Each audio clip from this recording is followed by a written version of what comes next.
Independent Forensic Investigator Paul O'Sullivan is pursuing criminal charges against the Deputy President David Mabuza. Let's speak to Mr. O'Sullivan now via Skype to find out more. Mr. O'Sullivan, very good morning to you and thank you very much for your time. Can we just tell us exactly what criminal charges are you pursuing against the Deputy President of the Republic? Well, we haven't said quite this so distinctly that we're pursuing criminal charges against the Deputy President. What we've said is that a person has come to us with serious allegations. Now, we have to be very careful about what we say here, because the person in question is a self-confessed perjurer. In his sworn statement that he's given to us, he's admitted that he went onto a stand in a court in Pretoria and he lied under oath. Now, you have to treat very carefully evidence that comes from a person who admits to lying under oath, because you're just not sure if he's telling you the truth or not. Are you referring to Mr. Jan Venter by any chance? That's correct. Now, in this particular case, Mr. Venter came to us with a whole story. After he came to us with the story and we had submitted the documents, we drew up a sworn statement for him, which he signed. Now, he made some very serious allegations in that sworn statement. However, it came to our attention after he made that sworn statement that he, in fact, had threatened certain parties that he would be coming to me to spill the beans. So we are treating this matter very cautiously. We are of the opinion that it may be a case of extortion or attempted extortion on the part of Mr. Jan Venter, who, despite having come to us, after he came to us, we advised him that he must no longer be in communication with the people that he's accusing.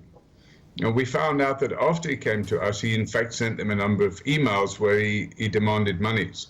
So we're treating this case with a lot of circumspect, and we wouldn't want to be saying publicly that we have evidence of wrongdoing until that evidence has been thoroughly investigated and properly tested. So it is not correct for me to have introduced this interview in saying that you are pursuing criminal charges. You are not pursuing any criminal charges. You are treating whatever information you have at the moment with circumspect because Mr. Jan Venter is a self-confessed perjurer.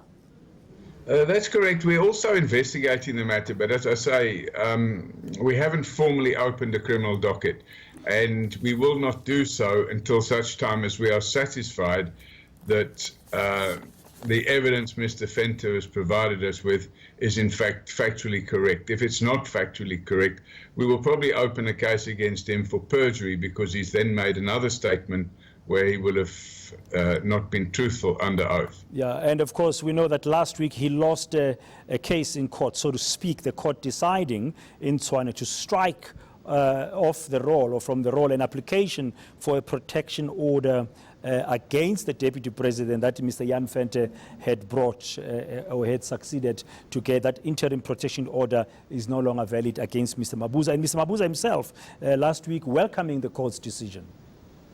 Yes, and I think, you know, one has to look at the nature of the beast.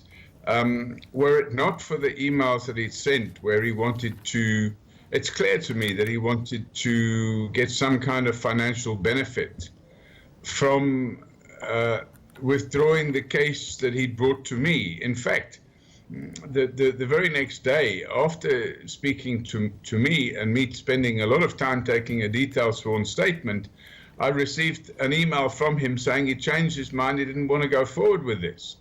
So he's very much like a straw in the wind, and we treat what he says with a great deal of suspicion. But then, okay, am I to read from what you've just said that you're actually not going to do much more about this case? I mean, if a man has come to you with documents and sworn statements, he talks to you and then he leaves, and then a few minutes later, so to speak, he says, no, I've changed my mind, I've got another lawyer, and then you're picking up that he's asking for monies. Why bother in looking into this at all? I'm just trying to understand what the process will be now, Mr. O'Sullivan.